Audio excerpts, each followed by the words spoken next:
ये एक हालत जंग है कि अगर मेरे आका की शान में गुस्ताखी उसने की है, जो कि की है, और अगर कोई और भी करेगा तो इस बात को कान खोल कर सुन ले, उस पर एक्शन ले ले। अगर एक्शन नहीं लेंगे तो मुसलमान रिएक्शन देगा। ये कोई गुजारिश नहीं है, खुली चेतावनी है। पूरी दुनिया का मुसलमान उठेगा, हिंदुस्तान का मुसलमान उठेगा, बूंदी शहर का मुसलमान उठेगा और अपने आका की नामूस के जो शान में गुस्ताखी की है उसका बदला हम लेना जानते हैं। आपको कलम का मुकाबला कलम से, जबान का मुकाबला जबान से, आइडियोलॉजी का मुकाबला आइडियोलॉजी से और तलवार का मुकाबला तलवार से। जहां जिस सूरत में जो मुकाबले का चैलेंज सामने आए, इस कम्युनिटी में इतनी कुव्वत, इतनी जान बाकी है कि वो उसका मुकाबला आसानी से कर सकती है। मौका आएगा तो सब कुछ बर्दाश्त कर लेंगे। तुम मुझे गाली दो, बर्दाश्त है। तुम मेरे वालिदैन को गाली दो, बर्दाश्त है। तुम मेरे खानदानों को बुरा कहो, बर्दाश्त है। लेकिन मेरे नबी की शान में अगर एक लफ्ज भी बोला तो याद रख लो, जबान काट ली जाएगी। हाथ उठाओगे, हाथ काट लिया जाएगा। उंगली उठाओगे, उंगली काट ली जाएगी। अगर निगाहें भी उठी ना तो निकाल कर बाहर फेंक देंगे। मैं क्यों पब्लिसिटी दूं उसको तो पार्टी के बाहर खड़ा होना चाहिए, उसका पॉलिटिकल कैरियर खत्म होना चाहिए। तो उसका पॉलिटिकल कैरियर खत्म करने का मतलब 2 साल की जेल नहीं है, जिंदगी भर के लिए वो इस मुल्क की जो दावेदार है सबसे बड़ी पार्टी होने की, उस पार्टी के बाहर जाए और सियासत करने की उसको जुर्रत ना हो, वो अपने घर बैठे जाके इसका इंतजाम हमको करना चाहिए, वो हम कर रहे हैं। नमस्कार, आदाब, सत श्री अकाल। आप देख रहे हैं द नेशन वॉइस और इस वक्त हमारे साथ मौजूद हैं तस्लीम रहमानी साहब। इनसे बात करते हैं देश के तमाम मुद्दों पर जो आजकल चर्चा में हैं। अभी हाल ही में एक डिबेट शो में एक स्पोक पर्सन है बीजेपी की, उन्होंने जिस तरीके से हज़रत मोहम्मद साहब के शान में जो कुछ अपने गलत अल्फाज बयान किए और आप भी उस डिबेट का हिस्सा थे, क्या एक्शन लिया आपने सबसे पहले उन पर जो उन्होंने जिस तरीके की बदतमीजी और गलत हरकत की थी? देखिए, वो भारतीय जनता पार्टी की ऑफिशियल स्पोक्स पर्सन हैं। वो पूरे तौर पर एक पॉलिटिकल डिबेट था और शुरू से आधे घंटे तक वो पॉलिटिकली चलता रहा, बट बिल्कुल लास्ट के सेगमेंट में आके चंद सेकंड, उन्होंने आधे 1 मिनट उन्होंने उस डिबेट का रुख जो मौजू था उससे पलट के इहानत रसूल सल्लल्लाहु अलैहि वसल्लम की जानिब उन्होंने कर दिया 1 मिनट। तो वो भारतीय जनता पार्टी की ऑफिशियल स्पोक्स पर्सन है, इंडिविजुअल नहीं है।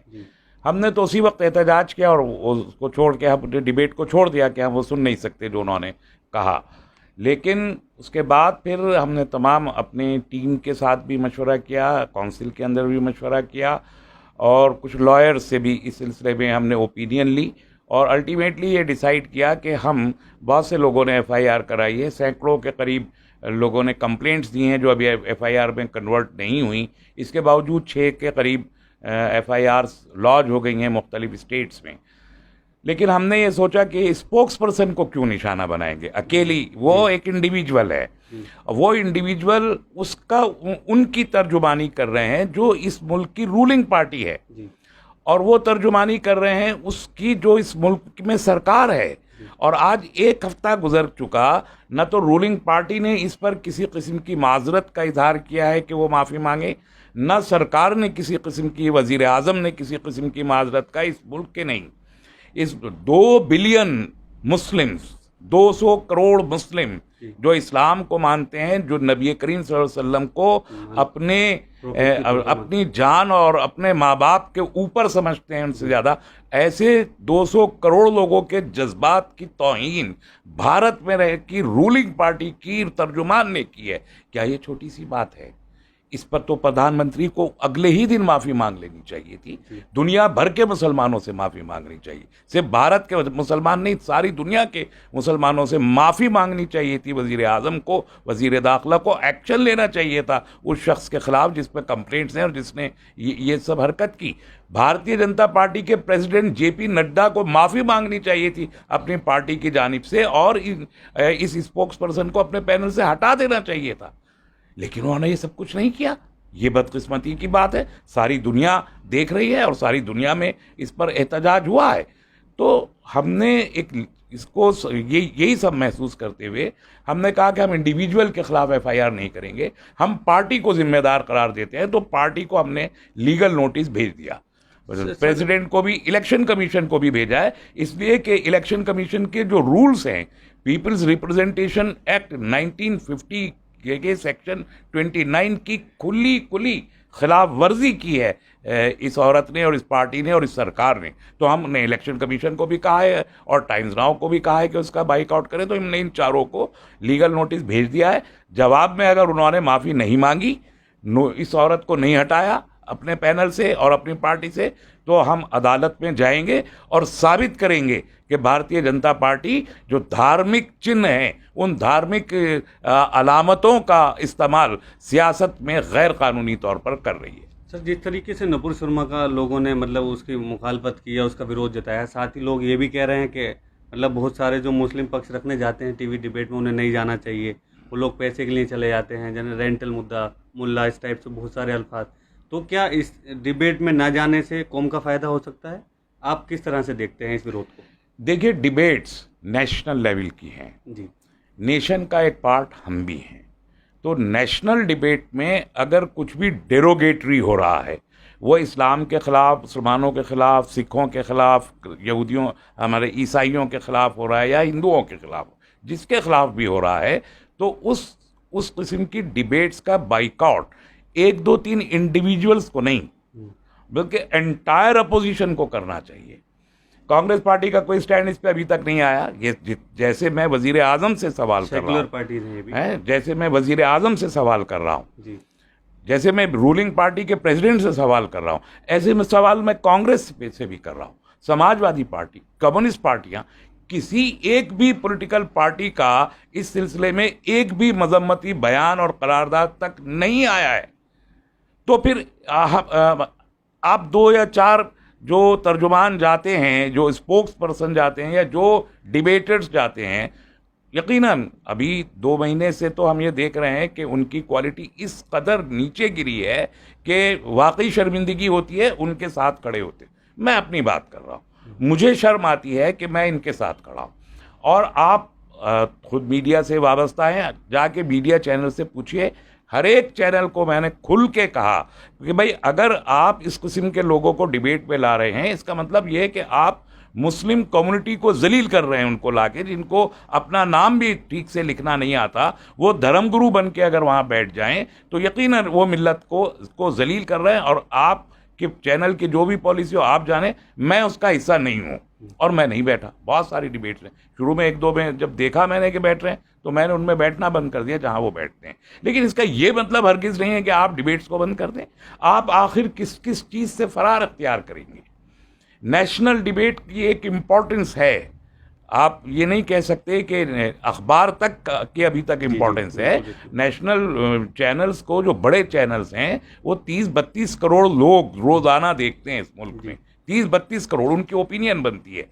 और आप अगर उस डिबेट का पार्ट नहीं है तो या तो एंटायर अपोजिशन उसका बाइकआउट करे, या फिर आप अपने सिलेक्टिव लोगों को भेजें कि वो जो इस लायक है, जो बात कर सकते हैं। हम तो, हमारे सवालों को घेरे में तो एंकर, मुझे 21 साल हो गए टेलीविजन डिबेट में। इस दौरान दसियों आए और दसियों गए और नए नए एंकर्स आए। उन नए एंकर्स को भी हम तो अपने स्टूडेंट की तरह लेते हैं कि जैसे वो हमारे स्टूडेंट हैं, उनको समझाते भी हैं।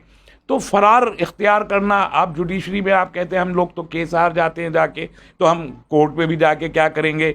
फिर आप इलेक्शन में कहते हैं साहब इलेक्शन ही में क्या, हम लोग तो हार ही जाते हैं, हमारा सब वोट बैंक की तरह इस्तेमाल करते हैं, तो हमको इलेक्शन का बाइकआउट कर देना चाहिए, ना कोई मुसलमान वोट डाले, ना कोई इलेक्शन में खड़ा हो। ये सारी चीज़ें फरार की सूरत है और यही आरएसएस चाहता है। और जो आरएसएस चाहता है आप वही मशवरे दे रहे। तो ये बड़ी अजीब व गरीब बात है। हम फरार की हालत में नहीं है, ये एक हालत जंग है। इस जंग में मैं बार बार कह रहा हूं, आपको कलम का मुकाबला कलम से, ज़बान का मुकाबला ज़बान से, आइडियोलॉजी का मुकाबला आइडियोलॉजी से और तलवार का मुकाबला तलवार से। जहां जिस सूरत में जो मुकाबले का चैलेंज सामने आए, इस कम्युनिटी में इतनी क़ुव्वत, इतनी जान बाकी है कि वो उसका मुकाबला आसानी से कर सकती है। तो फिर हम मुकाबला क्यों ना करें? फरार, ये जो फरार का मशवरा देने वाले लोग हैं, मुझे असल शिकायत उनसे है कि आप कम्युनिटी को कमज़ोर और बुज़दिल बताने की कोशिश कर रहे हैं इस पूरे मुल्क को, कि इस मुल्क के 140 करोड़ लोग ये समझे कि इस कम्युनिटी के 20-25 करोड़ मुसलमान बुज़दिल हैं, और कमज़ोर हैं, नातवा हैं, उनको हाशिए पे जाके खड़ा हो जाना चाहिए। ये बात अगर हमारे ही लोग कह रहे हैं तो मैं कहता हूं कि वो उम्मत के मुखलिस नहीं है या फिर वो हालात को नहीं समझते। सर, नपुर शर्मा जैसे लोगों की तादाद पिछले कुछ दिनों में बढ़ी है। मतलब इन्हें फेमस होना है तो एक धर्म को गाली दो और पार्टी में भी अच्छा पद मिल जाता है और लाइमलाइट भी आ जाती है। आप इसे कैसे देखते हैं? देखिए, ये एक ट्रेंडिंग है। हमने ये देखा कि भारतीय जनता पार्टी में, खुसूसन पार्टीज़ में लॉबी हर पार्टी में होती है। इस पार्टी में जो भी अब लॉबी से पीछे रह जाता है या एंटी लॉबी जिसके खिलाफ होती है, उसके लिए एक ही हथियार बचता है कि वो इस्लाम और मुसलमानों को गाली दे दे और वो बताए कि मैं कितना हार्डकोर हूँ, और ये कह के वो समझता है कि पार्टी में उसका कद बड़ा हो जाएगा और वो फिर से मेन स्ट्रीम में आ जाएगा। यही हरकत इस औरत ने की है, यही हरकत की है। ये वो भी पार्टी में साइड लाइन है। अब रोज़ाना लोग उसकी तस्वीरें चल रही हैं, करोड़ों लोग उसकी तस्वीर देख रहे हैं, करोड़ों लोग उसका नाम ले रहे हैं। तो एक गाली आपने उसको बेस्ट हथियार था कि चुपचाप FIRs करवाइए और वो आइए और उसको पब्लिसिटी ना दीजिए। लेकिन हम ही पब्लिसिटी दे रहे हैं उसको। जो वो चाहती थी वो हासिल कर रही है। इससे बड़ी बेवकूफ़ी हमारी क्या हो सकती है? हमको ये बात समझना चाहिए कि हमारा जो हरीफ है हमसे क्या चाहता है। जो वो चाहता है वो ना हो, ये कामयाबी हमारी है। जो वो चाहता है वही हो, ये उसकी कामयाबी है। तो इसलिए हमने उसको वो मौका नहीं दिया। मैं उसका नाम भी अपनी ज़बान से, आपने देखा मैंने अभी तक अदा नहीं किया उसका नाम अपनी ज़बान से। मैं क्यों लूँ? मैं क्यों पब्लिसिटी दूं उसको तो पार्टी के बाहर खड़ा होना चाहिए, उसका पॉलिटिकल कैरियर ख़त्म होना चाहिए। तो उसका पॉलिटिकल कैरियर ख़त्म करने का मतलब 2 साल की जेल नहीं है। ज़िंदगी भर के लिए वो इस मुल्क की जो दावेदार है सबसे बड़ी पार्टी होने की, उस पार्टी के बाहर जाए और सियासत करने की उसको जुर्रत ना हो, वो अपने घर बैठे जाके। इसका इंतज़ाम हमको करना चाहिए, वो हम कर रहे हैं। और बहुत तफसील से हम इस केस को लड़ेंगे और आखिर हद तक लड़ेंगे और बीजेपी को इजाज़त नहीं देंगे कि आइंदा वो मजहबी अलामतों का इस्तेमाल करे।